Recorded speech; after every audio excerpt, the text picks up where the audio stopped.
You're listening to PetLifeRadio.com.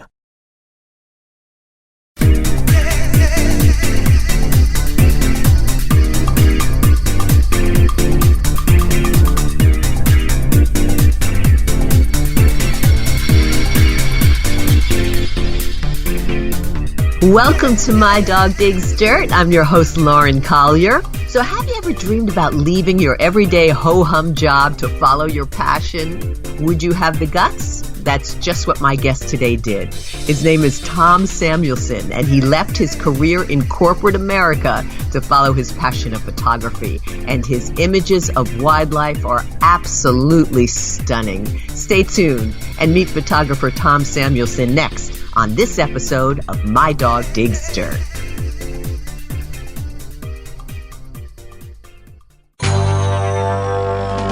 It's DesignerPetSweaters.com. Hand-knitted designer sweaters for your precious pup or cool cat. Beautiful couture patterns for your pets, including custom-knitted formal wear, casual wear, yachting, and even sports-themed. Many designer pet sweaters include feathered tammy hats, top hats, and a lot of sparkle. Each sweater includes leg loops, front paw sleeves, and leash opening. Visit DesignerPetSweaters.com to order your four-legged fashions today. Your pets will stay warm for the winter and be runway ready. Large or small, we fit them all. DesignerPetSweaters.com.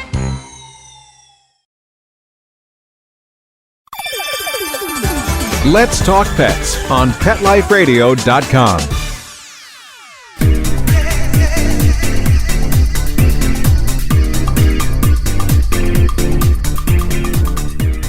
We are back, and you are listening to My Dog Digs Dirt. My guest is the oh-so-fabulous photographer Tom Samuelson, who most recently was a finalist in the Weather Channel's 2016 Amazing Outta There Photo contest, which is actually where I saw his unbelievable image of a snowy owl in flight. This is unbelievable.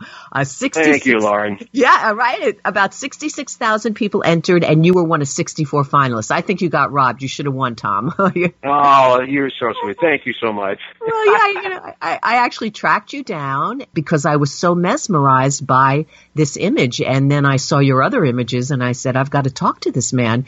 And then I come to find out in some of our conversations that you actually had the guts to leave your corporate job to go after your passion of photographer. How did that happen, Tom? Well, I spent 25 years in corporate and IT world, and worked up the ladder. I was a project manager for many years and a project director, and I ran one of the biggest projects was the Y2K project for our local Blue Cross, and I just kind of burned out, and I felt I needed some change, and I picked up my camera again and starting to learn and pursue as much as I could about the natural world, and you and I met up. Right, and the rest is history. But I laughed. The rest is history. Did your wife and your kids say, what are you, crazy? Like you're leaving this Absolutely, they do all the time. Well, I think when our listeners see what you have done and what you do, they will understand why you did this. Were you always a photographer, Tom? And was it always wildlife images? I mean, because you have a variety of other things as well. But I'm curious if you think you were born a photographer. Not really. When I was a young boy, my mother and father used to have a lot of parties and that kind of stuff, and my dad was a semi-photographer, and he had shoved his camera in my hand as a young boy and said, you take pictures tonight, and then I did, and I kind of figured out, and I kind of then made a mantra to figure this photography thing out, and the rest is history. I mean, I just kept pursuing it, and in 1995-ish, when I was all burnt out in corporate, I picked up my camera again and really had more of a passion for the wildlife, nature, the beauty that exists within our natural world, and pursued it. I was a student for years. I just kept studying, kept doing it, figuring out what I had to do, and I am still learning, but, we are where we are right now, so I'm very grateful. It's a lot of fun, and it gives me an out to go pursue the natural world, and it's beautiful out there. Oh, it's gorgeous. And I mean, your images are really out of this world. Are you surprised, when I contacted you and said, I have to have you on the show because that snowy owl just blew me away. You're so, like shy almost. You were like, what? So were you surprised at people's response? Because I've read some of the comments on your website and they just think you're fantastic. Well, and that's a very nice thing, and I keep urging some of my friends to have a website, and they don't, and I go, I can only push so hard and so long, but it is a very nice compliment, and I really don't make much money at this, but it's a hobby that really gives me a lot of enjoyment, and I can go out into the world and see the beauty, and I'm negotiating right now with I've been contacted since the last time, Lauren, you and I have talked. A TV station in Japan wants to use some of my images too. So. It's so fabulous. And of course, you're internationally published. You talked about you're on the cover of an Indian magazine, right? In India. I am right now on the cover of a creative image magazine out of India. And they decided to they're kind of a upstart, I believe, and they're doing quarterly. And then each quarter is on a whole different topic. And so this quarter was on nature and stuff. So, which of your photographs was on the cover? Well, it was the one that was on National Geographic. It's an owl pouncing on a mouse out in the natural world where they eat mice. Yeah. And they contacted me, and I said, well, sure, but I'd like, they'd said that we're considering yours for the cover. And I said, well, that would be wonderful. So, and they did. It's fabulous. Were you blown away with the Weather Channel's contest? Because I was absolutely blown away. Yeah, that was really cool. And, that has a mass audience, so many of us can see that who are weather geeks like myself.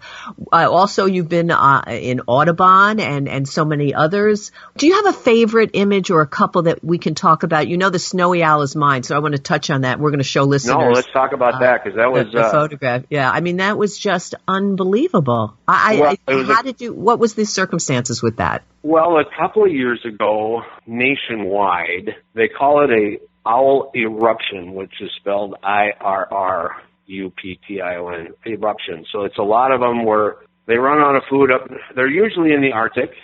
They usually stay in the Arctic. And for whatever reason, they run out of food and they all of a sudden they all fly south. Right. And there was a bunch in New York state. They went all the way down to Florida, and there was a bunch in Minnesota, and one of them was kind of in the middle of the state, north of me, about an hour and a half. And a friend and I decided, this is too cool. Let's go look for them. And we found a young female. That's why the males are more white, and the females have the dark barring on them, like you see in that photo. She was by the side of the road and very cooperative. And I mean, we got out and we're, photographing him some kind of down lower, and so you could get a low, like laying on the ground. And she took off, and I took a whole bunch of photographs, and that one worked. When you saw it, were you like, oh my God, I can't believe I got this. This is so good. Exactly. Oh, exactly. We get back in the car, and it's 20 below, and I frostbit my fingers holding them up against my lens, and oh boy, that is all overlooked when you're looking at the images. Right, because I imagine it must be hard because it is wildlife. You can't really plan it. You sort of plan the owls were migrating, but so how do you do that on a regular basis? You just go to different spots?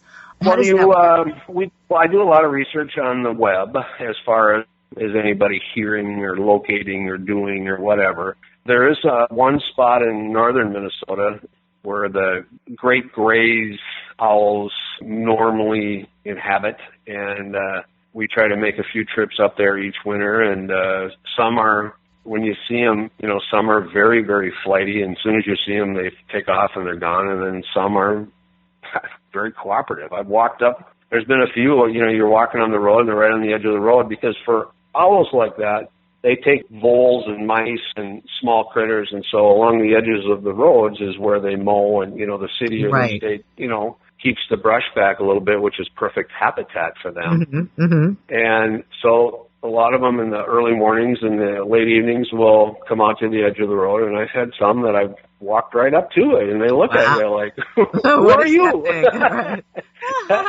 So you do a little homework as to maybe where you can Oh, yes. find, in this case, an owl, but you do other animals and wildlife as well. Is there A lot of wildlife. Yeah, is there one that maybe you've wanted and you still haven't been able to photograph? Oh, absolutely. The coyote, the wild coyote. Oh, yeah. It's a very difficult predator to get. I lucked out a couple of years ago driving up to that spot for the owls. There was 2 wolves, timber wolves, that were right along the edge of the road. And the funny story with that was, it was a highway, so we're doing 55, 60 miles an hour. And I looked, I said, there's 2 wolves. Oh, wow. So that was a great surprise, right? It was a great surprise. And my friend who was driving was slamming on the brakes as we were trying to turn around, and I was trying to unlock my seatbelt and get into the back seat while he was slamming the brakes to get my camera. That's so funny. Yeah, and we got turned around, and to our amazement, they stayed there, and we pulled up right on the edge of the road, and they looked at me, and with both of them are looking at me, and I was firing away, and then they took off. But I mean, a lot of it's like that, but the coyote is one that I have not been able to get. Very elusive. I'm already brainstorming how I might do that, Right. I mean, I imagine that must be fun, though, because that's it's like a that's challenge the fun you part. want to find and photograph sort of thing. Yeah, absolutely. The fun is figuring out, okay, how do I get what I need to get, and how do I do this, and Right. And I guess some are easier than others. Absolutely. Yeah, absolutely. The songbirds are very easy, but the hawks, the predator-type birds are very hard. I have not had much luck at all with hawks. Owls more, obviously, success than hawks. But Right. I don't know. I just keep at it. It's a passion, and it's a great enjoyment in my life. So. Yeah, it was fun to be in the Weather Channel finalist. It was so awesome. You should have won again. But so some days I would assume you go out and you capture these wonderful, stunning images, and some days you come back and you're like, I didn't get much, or I didn't get anything. Right? Yep. Yeah. So I went up. My youngest son lives in northern Minnesota, right on Lake Superior in Duluth, Minnesota, and right now, the hawks and the shorebirds and all those kind of things are migrating south. Wow. And with the lake, the North Shore funnels them down into Duluth, and there's a big 3-mile beach along the south end of Lake Superior that they inhabit, to refuel on their way south. And I was up there, and, I was really kind of disappointed, to your point. Right. There's nothing here. I must have missed a bunch. And I came away with one image that I liked, but. Yeah, I guess. Well, that's, part of, I guess, the challenge and the fun of it. Now, one or two of your favorite images, Tom. I told you mine was the snowy owl, but I'm sure you have one or two that you were just sort of like, wow, this is so great. There's several, because there's one on my website that I got a couple of weeks ago from Duluth that is a shorebird that, it's hard to explain when an image just kind of grabs you. Right. I was laying on the ground, and the shorebirds were going all over the place, and, this greater yellow legs, it's a bird that came pretty close. It was right at evening sunset. There's several in my, there's some in way northern Minnesota, up by the border of Canada. We have been fortunate to have the Boundary Waters Canoe Area Wilderness, and we usually try to make a trip every year, and we have found a lot of there's a lot of trails that hike up to, well, in Minnesota, they're mountains, but they're not mountains. Not like the Adirondacks or the Rocky Mountains, but you can get up on overlooks and look out over all of the terrain, and it's just beautiful with the fall colors. And well, I'm sure you've never regretted leaving an office for that. I mean, that's like no. Right? It's no. In fact, we're leaving next weekend to go back up there. So. Well, for people who love photography, I'm one of them. Yep. Can you offer some maybe, tips on when you're out and you want to photograph something? Because mine certainly don't look like yours. What can you, and of course, as you said, it's a lot of work. So I don't mean to. It's a lot of work. But maybe for us amateurs, what would you suggest? Well, the one thing that I think a lot of people in the photography community, first of all, you have your shutter speed, which is the amount of shutter, when your shutter opens and closes, to let light into your camera. The shutter speed and f-stop. F-stop is what controls the depth of field, or how much of your photograph is going to be in focus. Okay. And an F4, which is a wide open, is a very narrow, shallow depth of field, and like an F22 or F29 is like from here to infinity, it's going to be in focus. But there's an inverse relationship between your shutter speed and your f-stop. Okay. So the smaller the f-stop or the smaller the hole, meaning a larger number like an F29, means you're letting very little light into the back end of your digital receiver, and that means you have to have a slower shutter speed. Well, if it's really windy and you have a very slow shutter speed, meaning it's going to stay open longer, everything's going to be blurry. So it's just learning that the f-stop and shutter speed, there's an inverse relationship between the two. And once you get that, then you can play with how much you want in focus or not. I shoot a lot of my animals, if you notice, is a very smooth and clean background. Oh, yeah. I love that. Yeah. Okay. So that's a tip that means I'm shooting a very wide open and a very narrow depth of field. I see. Okay. So there's a lot of concepts that go into the understanding of the relationship between your shutter speed and your f-stop. And if once you understand that inverse relationship, you can start controlling and manipulating how your shots are going to turn out. So interesting. Yeah. I mean, because you can't manipulate the wildlife, but you can do whatever you can to hope that you take a photo. Camera, exactly. Have your photographs changed, and I'm sure they have since you first started 20 years ago. Oh, many, yes. It's learning. Oh, yeah. I mean, the biggest thing that I have learned, our human eye can see up to 15 different tonal ranges.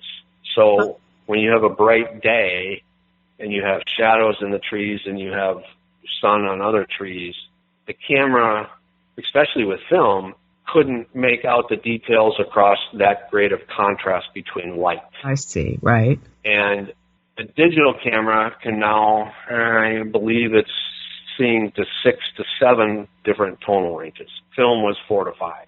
So it's up to the photographer to understand how much contrast there is, and if you want that shadows or you don't want the shadows, or if you expose for the shadows, you're going to overexpose for the bright sunlight areas, or vice versa.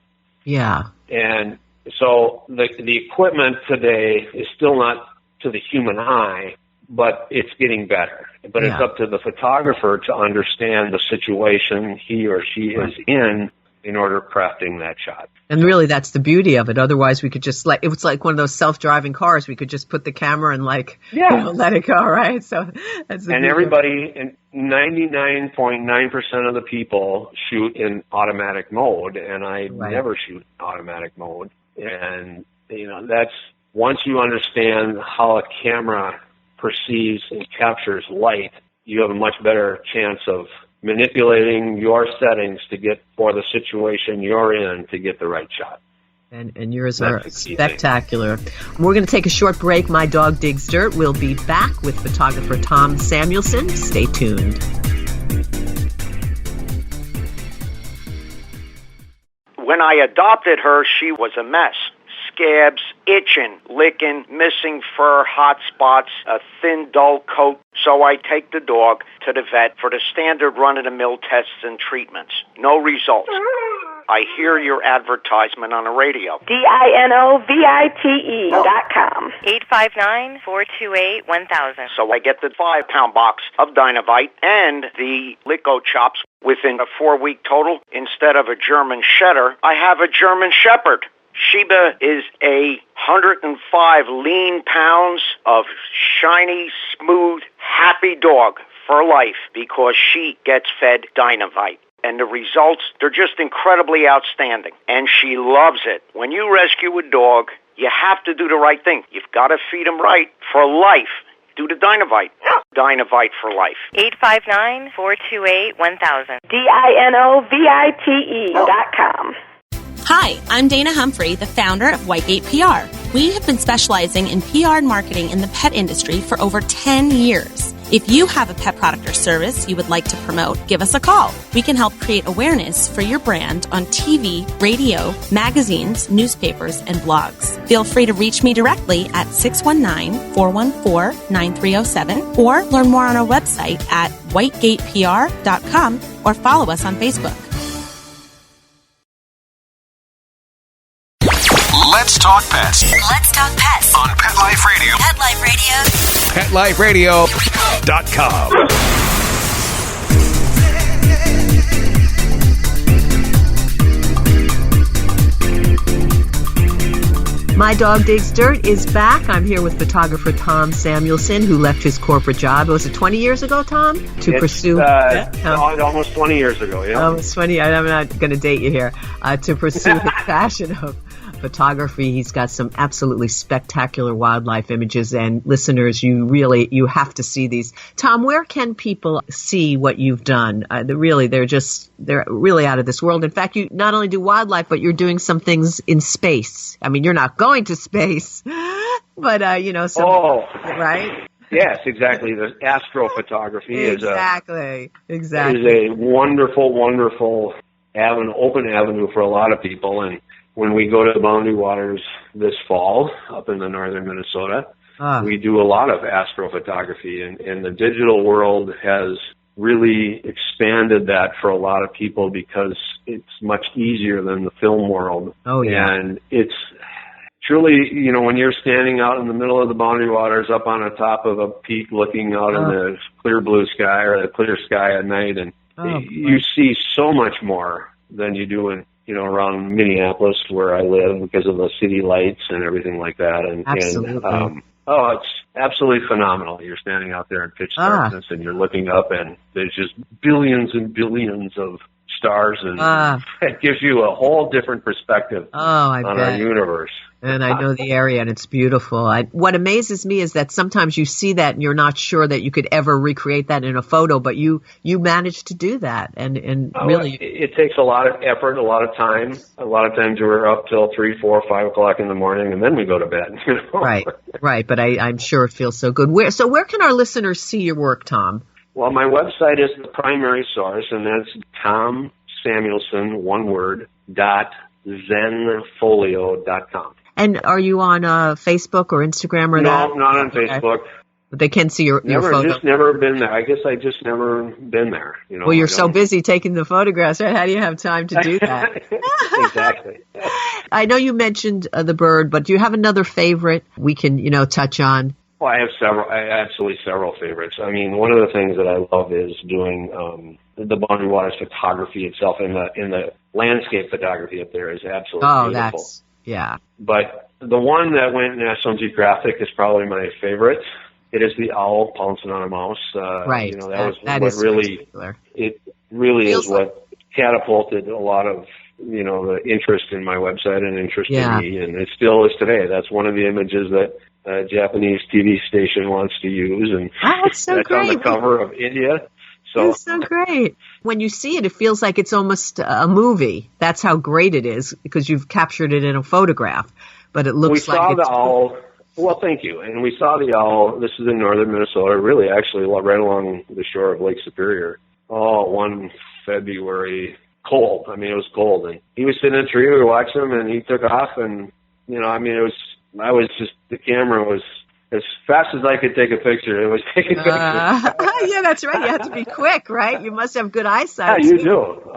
Things happen. When they happen fast, and otherwise it's long and boring, and all of a sudden, Yeah, right. And you have to dress for the occasion. Oh, yeah. Right? You said, it's cold. It's cold up 20 there. below a lot of times. Well, I mean, your work is... There's one cute story of some of the images that are my favorites. And last year, in January, it was... And, of course, we picked the coldest weekend. Of course. We went up to War Road, Minnesota, which is right on the Canadian border, and we saw some Bohemian waxwings that were eating the frozen crab apples right next to Marvin Windows factory. Oh, how funny. That's so funny. Right in downtown War Road, and here we are trying to figure out how we're going to get these pictures. And so we stopped right in the snowbank, from the plow is plowed up to the edge of the road, and stop, and we're laying in the street in downtown War Road. taking photographs of the Bohemian waxwings as they come down onto the snow. And I mean, there's just fun little, oh, that's so great. Memories like that when you go out that, people are looking at you and the cars are driving around you. and you were okay, right? Nobody drove. And we were okay, yeah. And no cops came and bothered us, and but it was. That's great. Well, it's the memories like that, Lauren, that Absolutely. really, are so much fun. So. And I'm sure when you see your pictures, sometimes you see something different than someone like I would, because you remember, the moment when you took it. Exactly, right? And there's a lot of. We were out photographing the common loon on one of the lakes west of Minnesota, in western Minnesota, and we found one lake where they're pretty cooperative, or some are pretty cooperative, and my wife really likes one where the cattails are all messed in the background, and I'm not, that's not my favorite, but right. She likes it, and I go, it's different for everybody's eye. Everybody's eye has a different, Oh, absolutely. I mean, that's like a beauty in the eye of the beholder, but I think that's probably the beauty of it for you too. When sometimes you might be surprised when someone sees something, then you say, oh, okay, in your work or something. It varies a lot. And, yeah. Yep. What I like, you may not like, or somebody else may not like, and, but that's the beauty of it. My eye is different, and your eye is different, and that's why photography is called art. Yeah, that's right. Well, I encourage all our listeners to stop by, see your work, and even send you a comment, because that's what I did, and you were so kind to write me back, and here you are. And I'm more than welcome to reply. There's a contact tab on my website. I'd love to talk to all of you out there. And is your work for sale, Tom, or how does that work? It is. Okay. It is. You contact me through the website, give me some idea as to what size, or what image you're looking for. Every image has a name underneath it individually. And in fact, Lauren, that all image that we are talking about from the Weather Channel, I just mailed a copy to a couple in Pennsylvania. Oh, so it's just this morning. Did they see it on the Weather Channel? Yeah. Just curious. Yeah. I have to say, I put it on my Facebook page, and people just were blown away. So I'm so glad I found you. I'm so glad I found you, Tom. Thank you so much for being my guest today. I really appreciate it. Oh, I loved it, and please stay in touch, Lauren. Yes, and I wish you continued success. Thank you to all of our listeners out there. You don't want to miss seeing these images. They are unbelievable.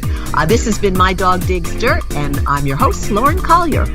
Let's Talk Pets, every week on demand, only on PetLifeRadio.com.